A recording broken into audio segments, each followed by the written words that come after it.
Bienvenue dans l'e-learning du Transformative Power of Sport for and by Students, un trajectoire de prévention de la violence contre le genre.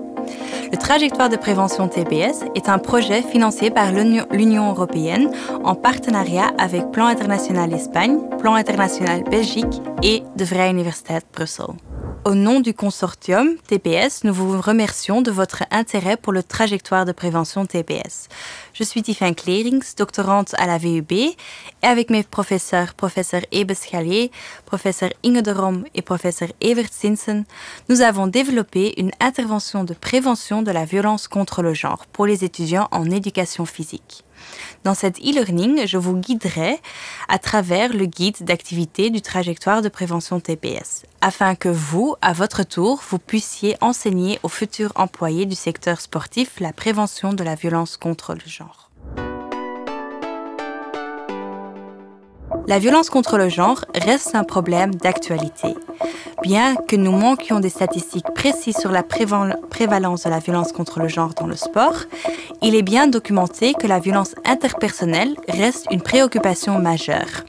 Dans une étude internationale menée dans 6 pays en 2021, 75% des athlètes ont déclaré avoir vécu un type de violence interpersonnelle dans leur sport avant l'âge de 18 ans.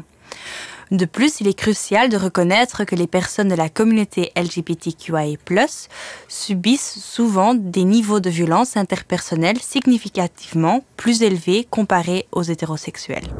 Nous avons utilisé l'approche d'intervention mapping qui implique un processus systématique pour le développement, la mise en œuvre et l'évaluation des interventions. Ce trajectoire de l'identification du problème à la résolution du problème se déroule comme suite. La première étape implique une évaluation des besoins, que pour nous s'est traduit par la réalisation d'une analyse contextuelle. La seconde étape consiste à déterminer les objectifs pour lesquels nous avons construit un plan théorique. La troisième étape implique de déterminer le contenu et les méthodologies, ce qui a abouti à la première version de l'intervention. La quatrième étape est la phase de production du programme, au cours de laquelle nous avons réalisé une étude de faisabilité à l'Université de Liège. La cinquième étape concerne la mise en œuvre, où nous avons mis en œuvre le trajectoire de prévention TPS à l'Université de Valence, Séville, Madrid, à la Vrije Universiteit Bruxelles et à l'Erasmus Hogeschool Bruxelles.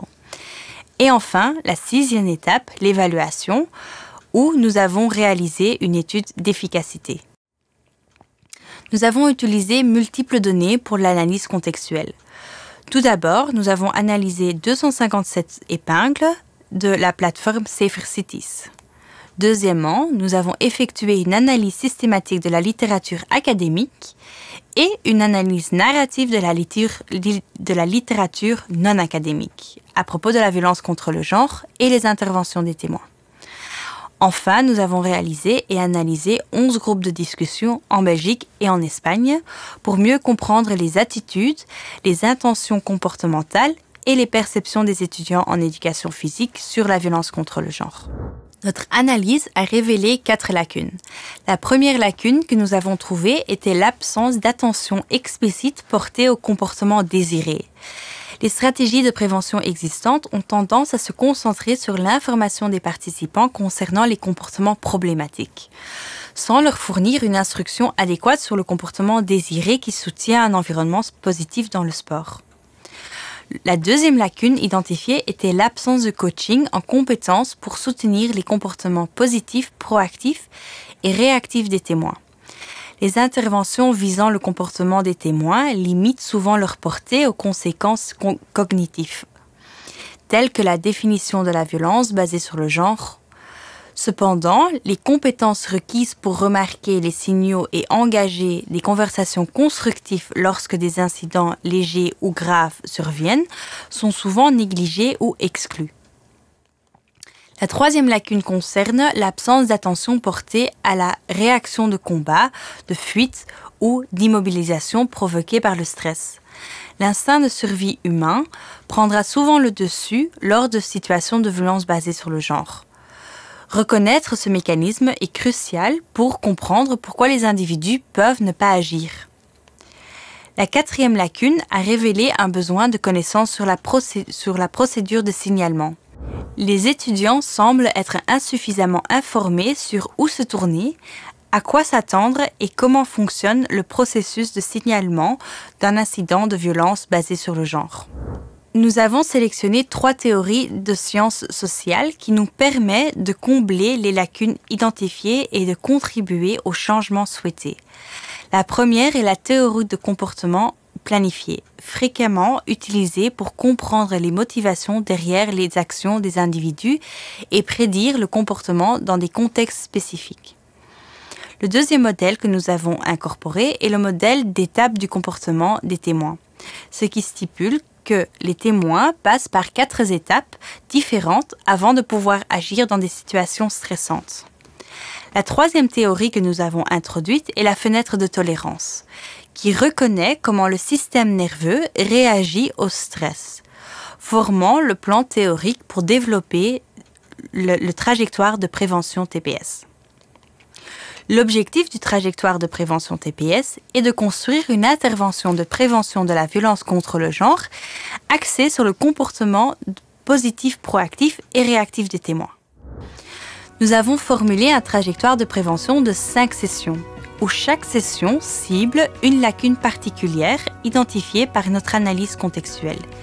Les objectifs de chaque session sont les suivantes. Dans la session de curiosité, les étudiants apprennent les concepts clés du trajectoire de prévention, comme la définition de la violence contre le genre, prévention et le comportement de témoin.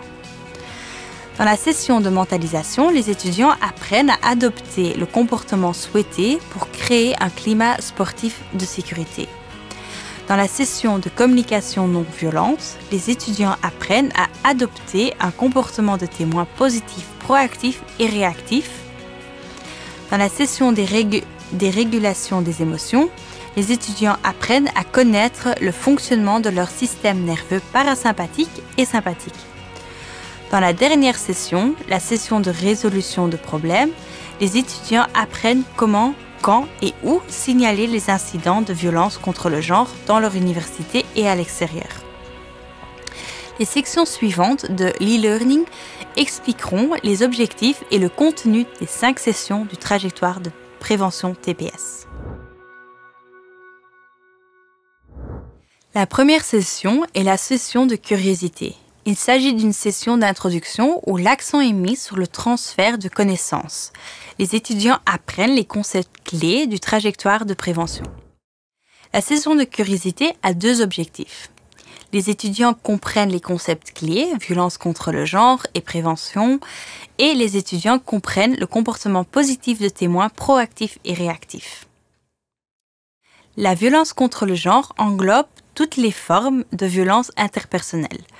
Violence psychologique, violence physique, violence sexuelle et négligence, ciblant le sexe biologique, l'identité de genre ou l'expression de genre d'un individu. La dimension du genre biologique fait référence au sexe biologique avec lequel une personne naît. Un exemple de violence liée au genre, visant le sexe biologique de quelqu'un, pourrait être un arbitre est insulté par un athlète, tout simplement parce qu'elle est une femme. L'identité de genre décrit comment quelqu'un se sent. Par exemple, je me sens femme, je me sens homme, les deux ou aucun des deux.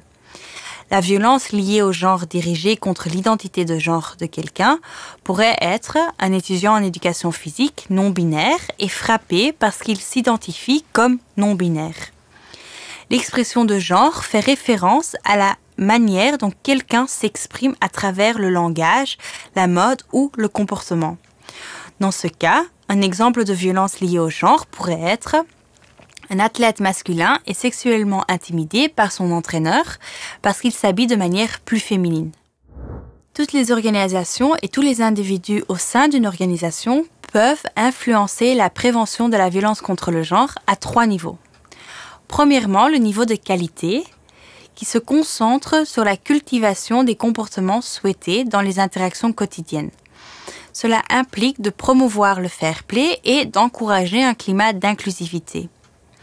Deuxièmement, le niveau de prévention, qui se concentre sur l'identification des indicateurs indicateurs, des facteurs de risque et des éléments de protection concernant la violence contre le genre.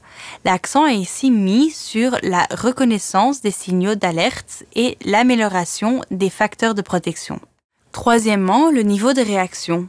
Ce niveau entre en jeu lorsque des incidents de violence contre le genre se produisent. À ce stade, l'objectif est d'avoir des politiques et des procédures bien définies en place pour répondre aux incidents de violence contre le genre.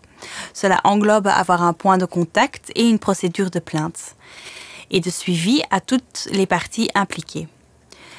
Travailler aux 3 niveaux est une responsabilité partagée de tous les témoins. Les témoins sont des personnes qui voient un acte de violence contre le genre. En tant que témoin, vous pouvez réagir de 4 manières différentes. Le comportement de témoin proactif positif consiste à promouvoir une attitude positive envers la lutte contre la violence basée sur le genre au quotidien. Cela comprend l'éducation sur le sujet et la promotion de relations de groupe positifs. Le comportement de témoin proactif négatif implique des actions qui contribuent à l'inégalité des sexes ou renforcent des idées fausses sur la violence basée sur le genre, comme blâmer la victime. Le comportement de témoin réactif positif survient lorsque vous êtes témoin de violences basées sur le genre et implique de prendre des mesures de soutien telles que signaler l'incident ou offrir de l'aide à la victime. Le comportement de témoin réactif négatif consiste à agir de manière négative, comme minimaliser l'incident, se moquer ou choisir de ne pas intervenir. La deuxième session du trajectoire de prévention TPS se concentre sur la mentalisation. Les étudiants apprennent pendant la session à adopter le comportement souhaité pour créer un climat sportif positif. La session de mentalisation a 3 objectifs. Les étudiants peuvent identifier leurs propres états mentaux et ceux des autres. Les étudiants peuvent évaluer l'interaction entre leur propre état mental et celui des autres. Et les étudiants contribuent à un climat sportif positif en faisant preuve de mentalisation. Les 4 sessions suivantes sont organisées comme suite. Toutes les sessions auront 2 à 3 exercices de base. Après les exercices de base, il y aura une pratique réflexive, suivie d'une formation de transfert. Pour la session de mentalisation, il y aura 3 exercices sport plus. Une approche sport plus fait référence à des programmes de développement basés sur le sport où le sport est l'activité principale et est utilisé de manière explicite comme contexte d'apprentissage expérientiel, dans lequel le participant est physiquement actif, visant ainsi à développer des compétences individuelles telles que les compétences sociales ou la conscience de soi. La session de mentalisation adoptera une approche sport plus. La mentalisation est une compétence humaine unique qui nous permet de comprendre et d'interpréter à la fois notre propre comportement et celui des autres en termes d'états mentaux, tels que les pensées, les croyances, les désirs et les émotions. L'objectif principal du premier exercice de base, 1 contre 1, est de rendre les étudiants conscients de leur propre état mental.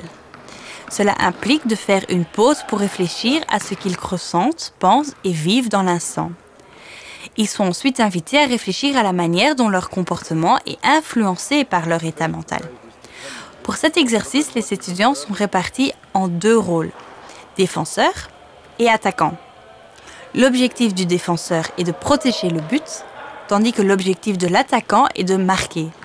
Ces 2 objectifs sont en opposition et suscitent différents états mentaux internes chez les étudiants. Je dois marquer contre je dois défendre. Le comportement qu'ils manifestent suivra cet état mental. Le défenseur bloquera le dribble de l'attaquant et l'attaquant tentera de tromper le défenseur pour marquer. Pour atteindre leur objectif, les étudiants doivent être capables de se mettre à la place de leur adversaire pour anticiper leur comportement.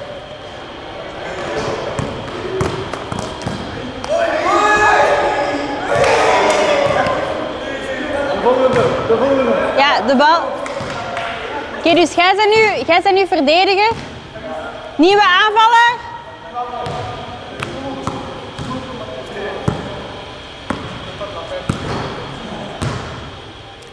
Le deuxième exercice de base, 2 postes, sert de métaphore pour illustrer l'influence de normes de groupe. L'objectif est d'enseigner aux étudiants d'être conscients de la norme présente dans le groupe et de l'identifier. La configuration de l'exercice 2 est la suivante. Les étudiants sont repartis au hasard en 2 équipes. Numéro 1, 2. Les 2 équipes commencent à des postes différents et sont attribuées différentes règles de jeu à suivre.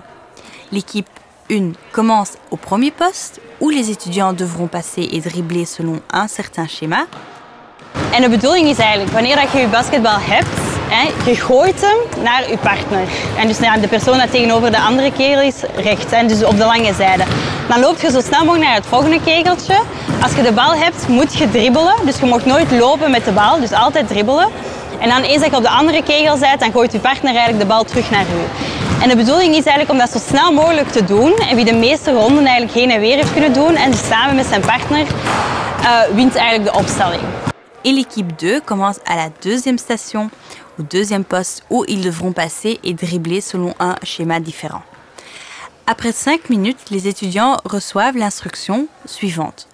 Tous les étudiants tenant une balle restent à leur poste, tandis que tous les étudiants sans balle se déplacent rapidement vers l'autre poste et continuent à jouer.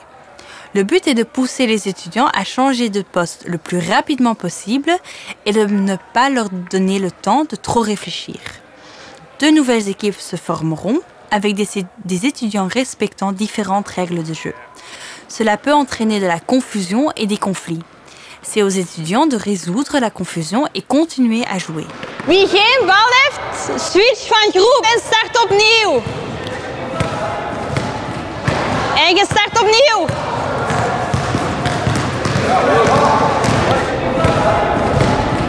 Le troisième exercice de base, l'intrus, vise à sensibiliser les étudiants sur la façon dont leurs comportements peuvent influencer les comportements de leurs camarades.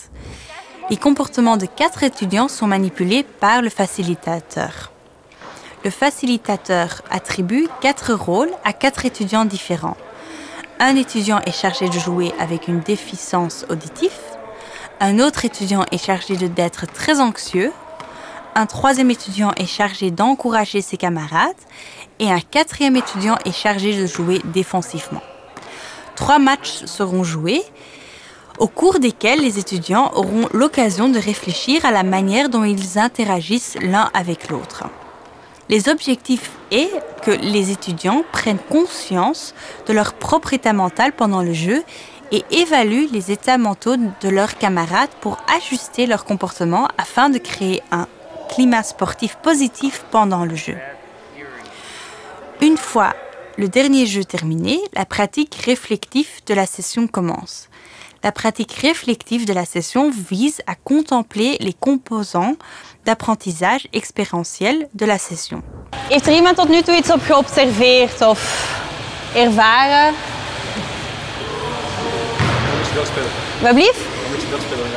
Een beetje doorspelen, dan gaat dat beter. Oké. Zijn jullie op dit ogenblik allemaal tevreden met hoe dat spel aan de gang is? Niet helemaal, nee.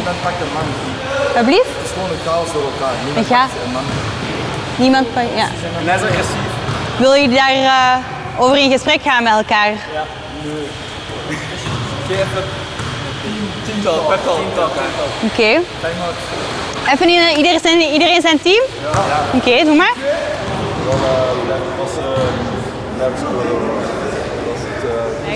Is iedereen hier goed Ja, met zijn team? Ja. Plan besproken? In orde? Klaar om terug te spelen? Ja, we sowieso. Ja.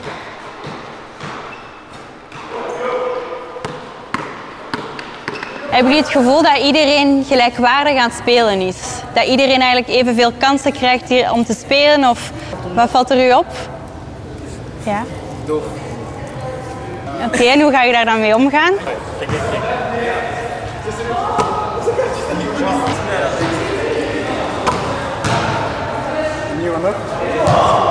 Tout au long de la session, les étudiants ont vécu et rencontré divers éléments.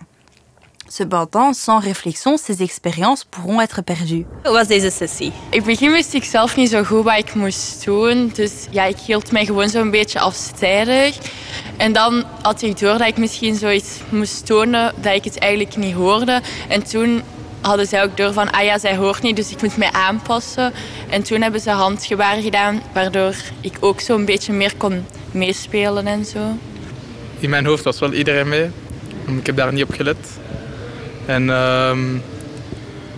ja, dan ook wanneer we dan een oplossing moesten daarvoor, wanneer we een oplossing moesten verzinnen voor wanneer ze de bal wou of zo, dan waren we ook niet direct allemaal. Niemand had direct een oplossing of zo daarvoor.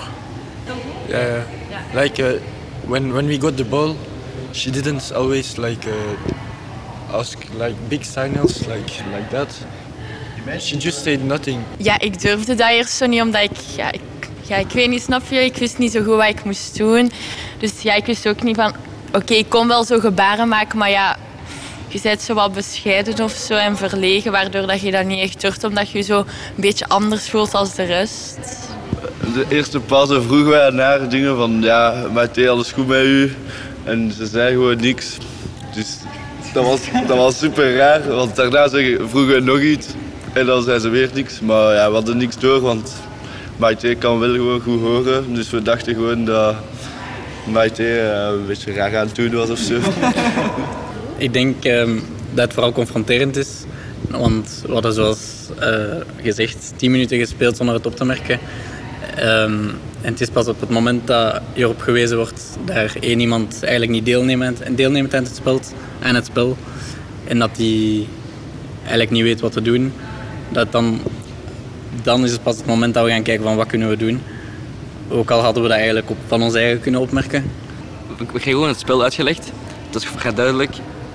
Misschien is het niet zo gehoord of zo. Maar we zijn ook gewoon begonnen. En er was niet veel kans om echt te praten tegen elkaar. Dus we hebben niet kunnen tactiek of zo bespreken de eerste keer. Dus dat was dan moeilijk om iemand op te merken die niet kon spreken. Want tijdens het spel zelf, dan vraag je de bal, want ze kan ook spreken. Dus ze kan wel zeggen bal of zo. Of ze kan doen van, geef mij de bal een teken doen. En dat doen wij ook allemaal. Dus je spreekt niet tegen elkaar. Dus ik zou het denk ik moeilijk vinden om dat op te merken. Direct in de eerste 5 minuten. In de tweede is er al een beetje misschien een tactische bespreking. En dan kan je dat misschien opmerken. Maar zelf dan, dat is ook niet super lang of zo. Dus ik vind dat niet helemaal zo terecht om zo al de blame op de mensen te zetten van... Hebben jullie de kans niet gehad om een tactiek te bespreken? Maar of hebben jullie die niet genomen? De eerste keer, dat was direct gewoon beginnen toch? Dus de eerste 5 minuten. Maar hebben jullie aan mij gevraagd? Jullie hadden aan mij prima gezegd van, hé, mogen we even eigenlijk overlopen? Jullie hadden ook altijd de vrijheid eigenlijk om te zeggen van, hé, hier klopt iets. Maar normaal is het een leerkracht dat dat doet. Hè. Normaal, in de normale les is dat gewoon, nu bespreek je 5 minuten, de leerkracht zegt dat. We hebben normaal geen kans om te zeggen van, mogen we bespreken of zo, snap je? Waarom niet? Maar we zijn dat gewoon gewend zo. Ja, jullie zijn eigenlijk een soort van regel. We zijn slaven eigenlijk van de leerkracht, dus dat is gewoon erin. Ja. Dus daarom denk ik dat. Maar ik denk gewoon dat bijvoorbeeld het zeggen van dat die persoon de eerste stap zou moeten nemen, dat is voor ons misschien wel makkelijk. Omdat wij zijn zogezegd normaal. Maar die ene persoon is dan die ene andere van de groep. Dus dan, wij begrijpen niet hoe groot die drempel kan zijn voor die persoon. En ja, dus ik snap wel waarom we zeggen van zij zou de eerste stap moeten zetten. En als ze dat durft en ze doet dat, dan is dat ook goed. Maar het is ook vooral aan de groep om te kijken van, is iedereen mee? Speelt iedereen, begrijpt iedereen alles en zo. Ik neem vooral mee dat je altijd moet kijken of iedereen in je team zich goed voelt. En als je ziet dat iemand zich wel afzonderlijk houdt, daarmee praat in een team of alleen. Zodat iedereen zich goed voelt en dat je echt wel als een team kan spelen samen. Ik heb geleerd vandaag dat inclusie heel belangrijk is.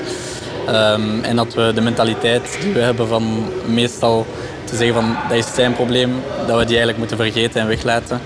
En van zodra dat wij eigenlijk de verantwoordelijkheid nemen van ik moet ervoor zorgen dat iedereen erbij betrokken is, dat wel heel confronterend kan zijn. Maar uiteindelijk, zodra dat iedereen erbij hoort en niemand zich uitgesloten voelt, is het zowel voordelig voor die persoon als ook voor de groep. Ik vond het heel interessant en zoals ik al zei ook een beetje confronterend. Toen dat de vraag er was van hoe gaan wij dit oplossen toen wij door hadden dat die persoon slechthorend was. Maar ja, eenmaal dat we het hadden ingevoerd en oplossingen gevonden, ging het vrij soepel. Au cours de la première session, les étudiants ont participé à 3 exercices principaux qui les ont initiés à la compétence de mentalisation sur 2 niveaux.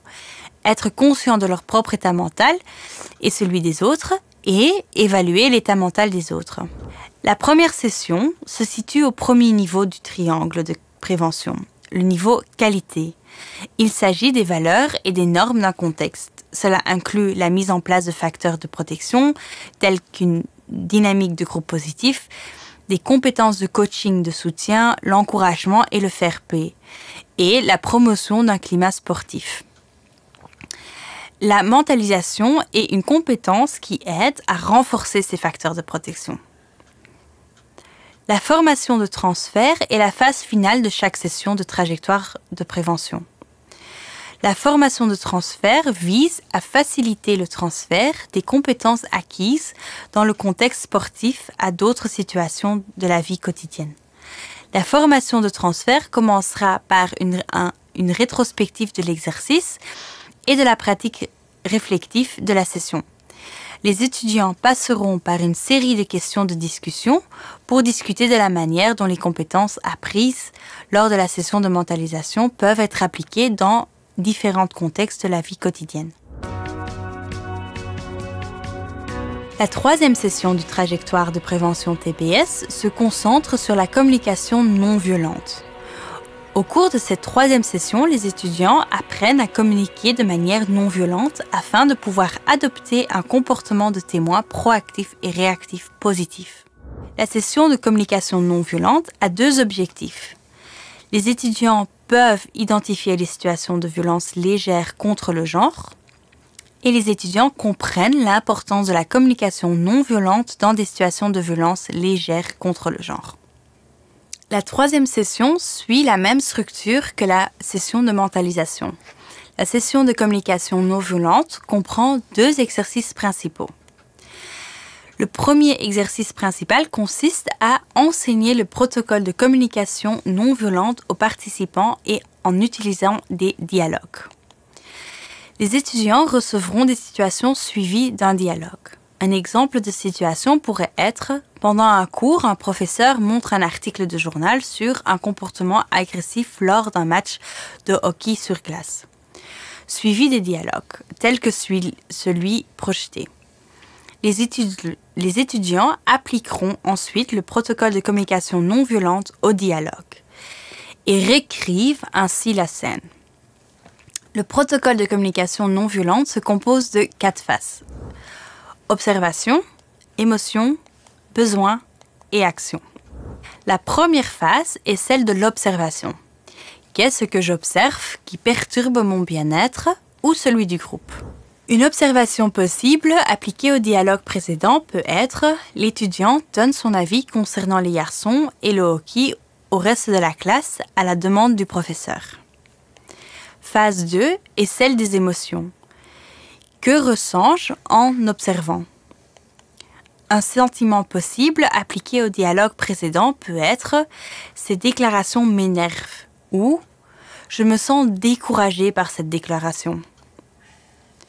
La 3e phase est celle des besoins. De quoi ai-je besoin?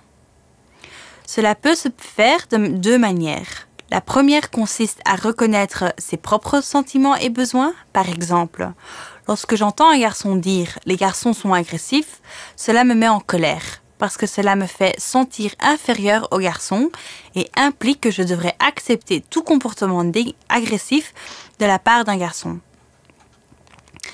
La deuxième consiste à reconnaître les sentiments et les besoins des autres. Par exemple, quand je t'entends dire « les garçons sont agressifs », je suis curieux de savoir d'où vient cette croyance. Ressens-tu le besoin d'être agressif dans votre sport? La 4e phase est celle de l'action. Quelle action concrète dois-je demander pour parvenir à une solution ou à un compromis? Formuler une demande peut se faire en utilisant un langage positif, des actions concrètes à court terme, en liant les actions à l'émotion qui est à l'origine et avec de la compassion. Un exemple de formulation d'une demande pourrait être « Pour moi, il serait utile, pour me sentir moins en colère, que les garçons reconnaissent qu'ils possèdent les mêmes capacités d'autorégulation que n'importe qui d'autre. » L'objectif du protocole de communication non violente est d'aboutir à un changement positif de comportement motivé par l'empathie. Le deuxième exercice de base est l'organigramme. Les étudiants doivent dessiner l'organigramme de leur organisation. Pour la Vrije Universiteit Brussel, voici la structure de la faculté d'éducation physique et de physiothérapie. Comme vous pouvez le voir, c'est assez complexe et comporte plusieurs niveaux. Pour les étudiants, il n'est pas toujours facile de savoir comment naviguer dans de telles structures. Pendant ce deuxième exercice de base, les étudiants doivent réfléchir à leur position à l'université. La pratique réflexive de la troisième session du trajectoire de prévention TPS se concentre sur le concept de communication non violente dans différentes relations et la différence entre les déséquilibres de pouvoir et les abus de pouvoir. Le déséquilibre de pouvoir fait référence à des situations dans lesquelles un individu ou groupe possède plus ou moins d'autorité ou d'influence qu'un autre. Par exemple, un enseignant a plus d'influence sur le contenu du cours et les devoirs que les étudiants. Le déséquilibre de pouvoir n'est pas intrinsèquement mauvais. Il contribue à apporter de la structure et de la clarté. Il peut même servir de facteur protection. Par exemple, un parent qui dit non à son enfant de 13 ans qui demande la permission de se faire tatouer exerce son déséquilibre de pouvoir sur son enfant. Le déséquilibre de pouvoir peut venir de divers facteurs: position, rôle, connaissance, âge, fonctionnement, etc. Dans les déséquilibres de pouvoir, les lignes de communication restent ouvertes, permettant de partager des observations, d'exprimer ses émotions, d'expliquer ses besoins et de partager des actions. L'abus de pouvoir se produit lorsque des individus ou des groupes abusent de leur déséquilibre de pouvoir. Dans le cas d'abus de pouvoir, il y a souvent un aspect coercitif présent.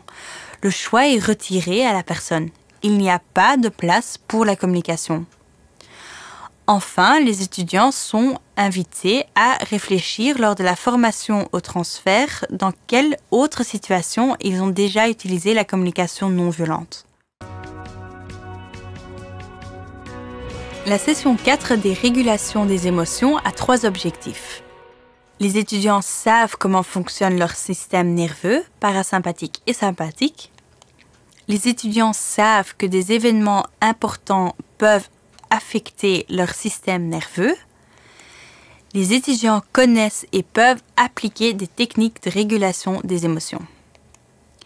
La session 4 comprend 3 sports plus exercices de base.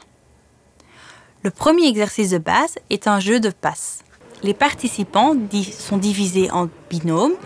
L'un d'eux reçoit l'instruction de frapper la balle de plus en plus fort toutes les 2 minutes et d'observer la réaction de leurs camarades. Souvent, l'autre personne frappera la balle encore plus fort en retour, ce qui est un manque de régulation émotionnelle.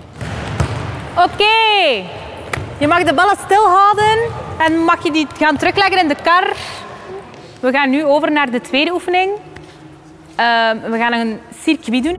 Dans le deuxième exercice de base, les participants passeront par un circuit d'entraînement par intervalle de haute intensité. Le circuit HEAT commence par des burpees, suivi de grimpeurs, relevés de jambes, des Superman et enfin des jumping jacks. 3, 2, 1, start! Ik wil dat enthousiasme zien. Assez d'exercices pour faire monter leur fréquence cardiaque et accélérer leur respiration. Une fois qu'ils auront terminé avec le dernier exercice HEAT, ils devront compléter le plus rapidement possible des équations mathématiques. Cela est répété 3 fois. 7, 6, 5, 4, 3, 2, 1, start. Ja, go, go, go. Volgende oefening.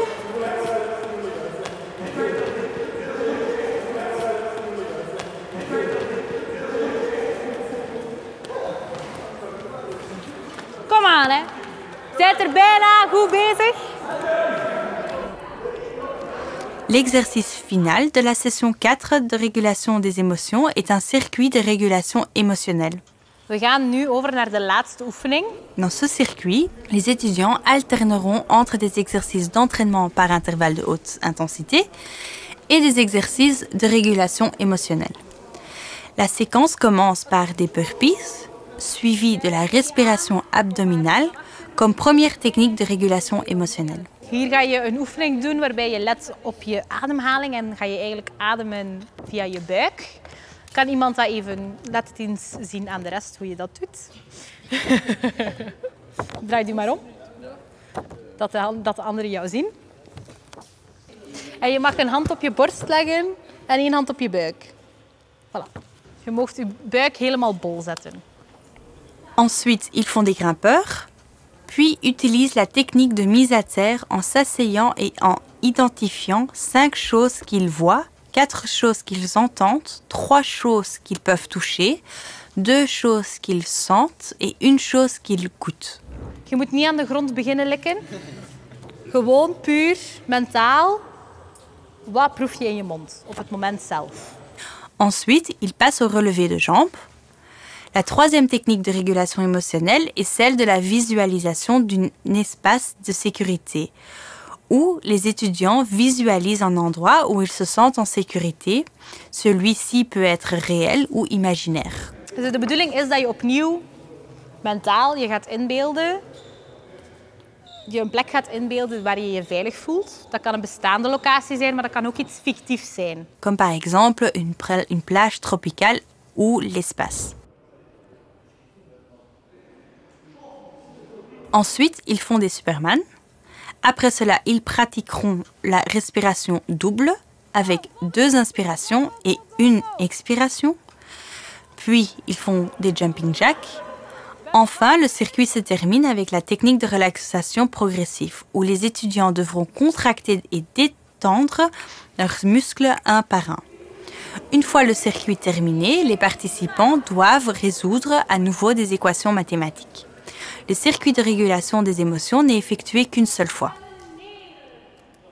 Après l'exercice final des équations mathématiques, la pratique réflective de la session 4 commence. Goed, dan wil ik met jullie eens even reflecteren over de eerste oefening. De passes die jullie over en weer hebben moeten geven. Wat is jullie opgevallen tijdens die oefening? De passes kwamen in het begin veel rustiger en dan... Ze kwamen steeds sneller en sneller. Ik moest passen geven en dan in het begin merkte je dat ze zo waren, zo van, waarom pas je nu zo hard? En dan na een tijdje begon ze ook zo hard mee te doen. Proberen of wel. Oké. Nee, maar dat is een goede opmerking. Ja, dus in het begin, wat hebben jullie gedaan toen dat jullie merkten dat de passes hard werden gegeven? Hoe hebben jullie daarop gereageerd? Ilias werd heel boos. Ilias, wil je dat misschien een beetje toelichten? Ja, vind ik goed. Ja, maar ik weet niet. Ik vond dat gewoon niet leuk, want ik moest altijd die bal gaan halen. Ja. Dus ja, het ontvangen van die harde passes, dat was niet fijn. En hoe heb je daar dan op gereageerd?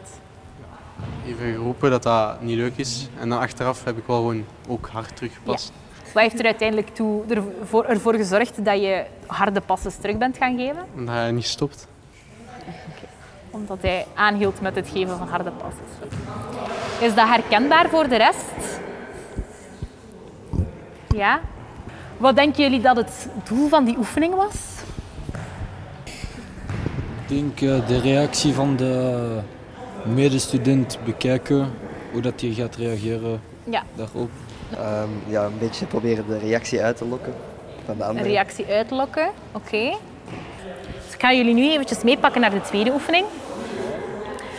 Wat vonden jullie daarvan? van de eerste keer dat je het circuit hebt doorlopen. Hoe was dat voor jullie? Ik vond het echt stom. Oké, leg toe. Hoezo? Ja, het waren niet zo'n leuke oefeningen. En ja, het is wel waar.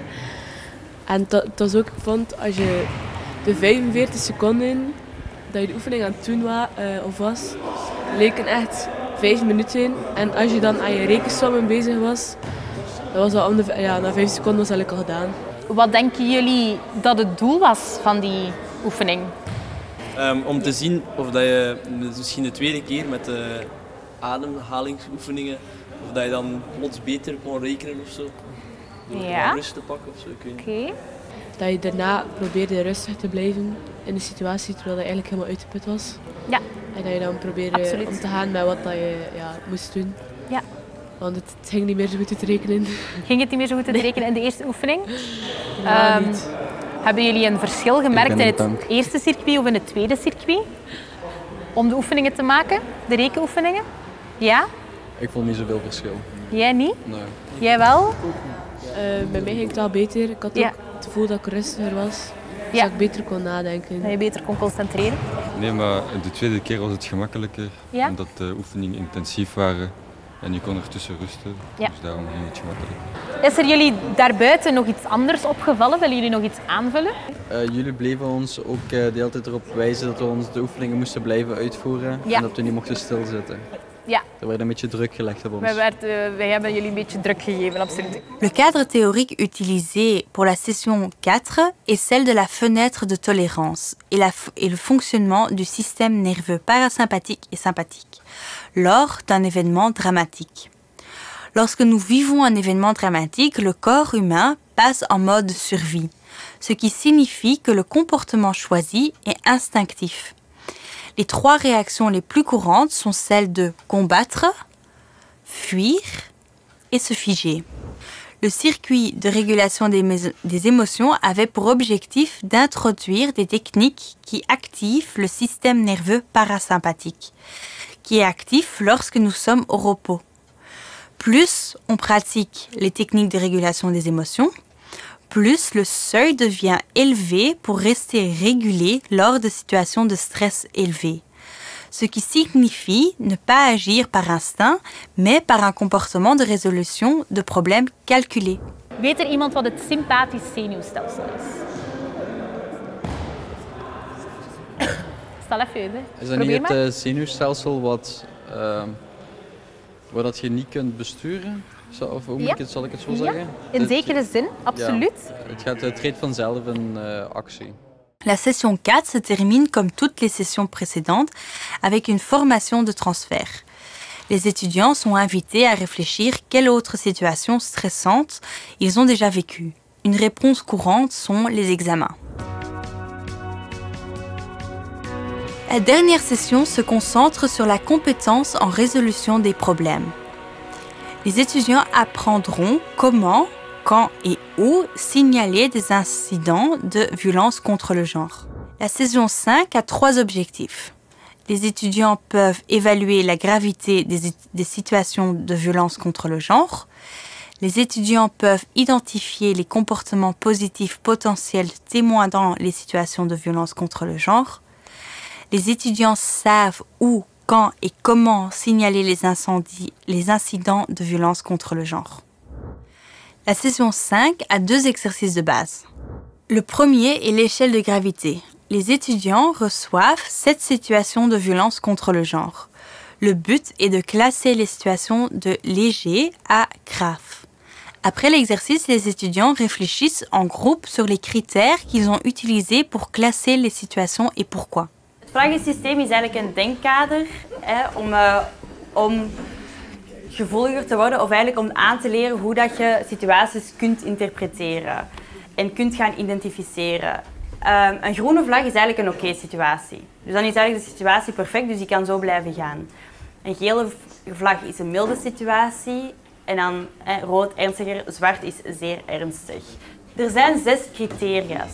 Belangrijk eigenlijk om te weten is, jullie hebben allemaal die ladder opgesteld waarom dat we in clusters hebben gewerkt, van wat hebben die zowel als mild gezet, wat zit er dan wat in het midden en wat is er als ernstig. Omdat op zich, of je nu die 2 laatste casus hebt veranderd, hè, dus dat 1 iemand de turnleerkracht als ernstig heeft geplaatst en de casus over de douche als tweede ernstig, die verschillen maken eigenlijk niet zo heel veel uit. Die zitten eigenlijk allemaal zo wat in dezelfde cluster, hetzelfde voor en die milde dat we hebben gedaan.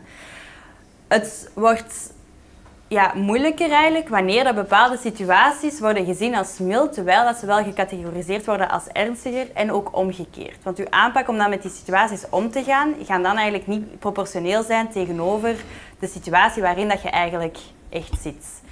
Le deuxième exercice est l'introduction du point de contact auquel les étudiants peuvent s'adresser pour signaler des incidents de violence contre le genre.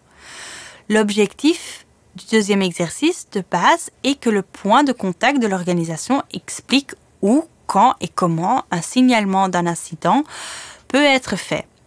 Il est préférable que le point de contact, tel que la personne de confiance de l'université, soit invité à venir expliquer la procédure aux étudiants. Cela rend la visibilité d'une telle personne de confiance plus élevée et donne un visage au titre. Hallo iedereen, mijn naam is Sophie en ik ben medewerker van het VUB Meldpunt. En er is mij gevraagd om jullie vandaag wat meer te vertellen over het Meldpunt, maar ook over onze welzijnspartners.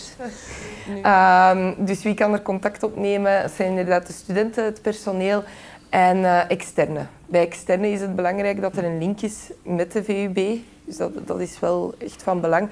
Wie zijn die externen meestal? Dat zijn meestal alumni, oud-medewerkers, maar ook ouders van studenten. En wij zijn er dan voor slachtoffers, rechtstreeks betrokkenen, voor omstaanders of getuigen, voor mensen die het gedrag stellen of denken te stellen, maar ook voor iedereen die gewoon vragen heeft rond grensoverschrijdend gedrag. La pratique réflexive de la session 5 se concentre sur les 9 étapes de résolution de problèmes. L'objectif de la pratique réflexive est pour les étudiants de réfléchir aux 9 étapes de résolution de problèmes et de les adapter aux exercices et aux informations qu'ils ont reçues pendant la session. Les 9 étapes de résolution de problèmes sont étape 1, identifier le problème, étape 2, analyser le problème, étape 3, rechercher de l'information, étape 4, définir des critères de décision, étape 5, générer des pistes de solutions, étape 6, sélectionner une piste de solution. Étape 7, exécuter la piste de solution. Étape 8, le suivi de l'exécution. Et étape 9, l'évaluation de l'exécution. La session 5 se termine avec la dernière formation de transfert du trajectoire de prévention TPS. Les étudiants sont invités à réfléchir dans quelle autre situation ils appliquent un comportement de résolution de problèmes. Cela conclut le trajectoire de prévention TPS. À la fin des 5 sessions, les étudiants devraient avoir appris les principaux concepts du trajectoire de prévention. Appris à adopter des comportements souhaités pour créer un climat sportif de sécurité. Appris à adopter des comportements de témoins positifs, proactifs et réactifs. Appris le fonctionnement de leur système nerveux parasympathique et sympathique. Appris comment, quand et où signaler des incidents de violence contre le genre. Le guide d'activité du trajectoire de prévention TPS peut être trouvé en anglais, néerlandais, français et espagnol dans la boîte descriptive sous la vidéo. Dans la boîte descriptive, vous trouvez également l'analyse contextuelle avec des informations détaillées sur le fondement théorique du trajectoire de prévention TPS. Au nom du consortium TPS, je tiens à vous remercier de votre participation à l'apprentissage en ligne de Transformative Power of Sport for and by Students, un trajectoire de prévention de la violence contre le genre. Ensemble, nous pouvons former les futurs employés du secteur sportif à prévenir la violence contre le genre.